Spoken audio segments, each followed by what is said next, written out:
जय श्री कृष्ण दोस्तों। आज हम श्रीमद् भगवद गीता के एक अत्यंत दिव्य और रहस्यपूर्ण अध्याय की ओर बढ़ते हैं। दशम अध्याय, विभूति योग। यह अध्याय न केवल ईश्वर की महानता को प्रकट करता है, बल्कि यह भी दर्शाता है कि कैसे वह संपूर्ण सृष्टि में व्याप्त है। भगवान श्री कृष्ण स्वयं अर्जुन को बताते हैं कि वे इस संपूर्ण ब्रह्मांड की आत्मा हैं।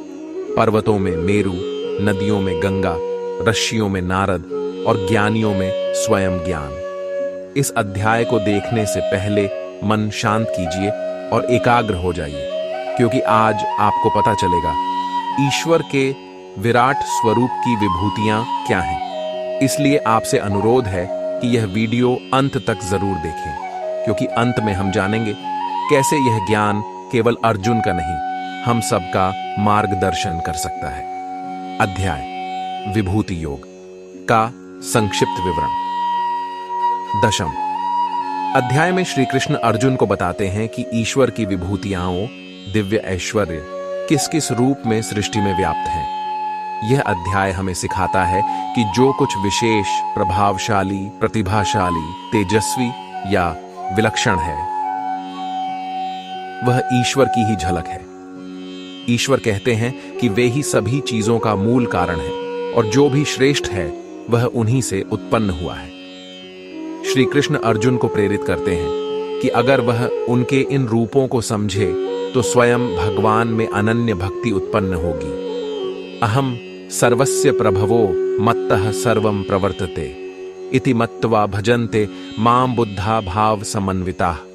अर्थात मैं ही संपूर्ण सृष्टि का मूल कारण हूं, मुझसे ही सब कुछ उत्पन्न हुआ है। जो ज्ञानी इस तथ्य को जानते हैं वे मुझे भक्ति और भाव से पूजते हैं। तेषां सततयुक्तानां भजतां प्रीतिपूर्वकं ददामि बुद्धियोगं तम येन मामुपयान्ति ते। अर्थात जो प्रेम पूर्वक मेरी भक्ति में लगे रहते हैं, मैं उन्हें वह बुद्धि प्रदान करता हूं जिससे वे मुझे प्राप्त कर सकें। अहमात्मा गुणाकेश सर्वभूताशय स्थितः अहमादिश्च मध्यम च भूतानामंत एव च अहदा। अर्थात हे अर्जुन, मैं ही सब प्राणियों के हृदय में स्थित आत्मा हूं, मैं ही उनके आदि, मध्य और अंत हूं। यद् यद् विभूतिमत् सत्वं श्रीमदूर्जितमेव वा तत्देवावगच्छ त्वं मम तेजोंश संभवम्। अर्थात संसार में जो कुछ भी ऐश्वर्य, सौंदर्य और शक्ति से संपन्न है, समझ लो कि वह मेरे ही तेज का अंश है। अध्याय का निष्कर्ष। ईश्वर की शक्ति सीमित नहीं, वह संपूर्ण सृष्टि में विभाजित है। अर्जुन की जिज्ञासा को शांत करते हुए श्री कृष्ण बताते हैं कि वे ही वेद, ज्ञान, तपस्या, गंधर्वों की संगीत और अरण्य में अग्नि के रूप में विद्यमान हैं। इस अध्याय के अंत में अर्जुन को यह अनुभव होता है कि श्री कृष्ण केवल उसके सारथी या मित्र नहीं, परम ब्रह्म है। इस अध्याय का महत्व। यह अध्याय भक्त और भगवान के रिश्ते को दृढ़ बनाता है। इसमें यह स्पष्ट होता है कि सच्ची भक्ति और ज्ञान से ही ईश्वर की अनुभूति संभव है। विभूति योग हमें सिखाता है कि भगवान हर उस चीज में है जिसे हम श्रेष्ठ मानते हैं, बस हमें उनकी पहचान होनी चाहिए। प्रिय दर्शकों, यदि आप यह जानना चाहते हैं कि इस सृष्टि के प्रत्येक अणु में भगवान कैसे विद्यमान हैं, तो यह अध्याय अवश्य देखिए।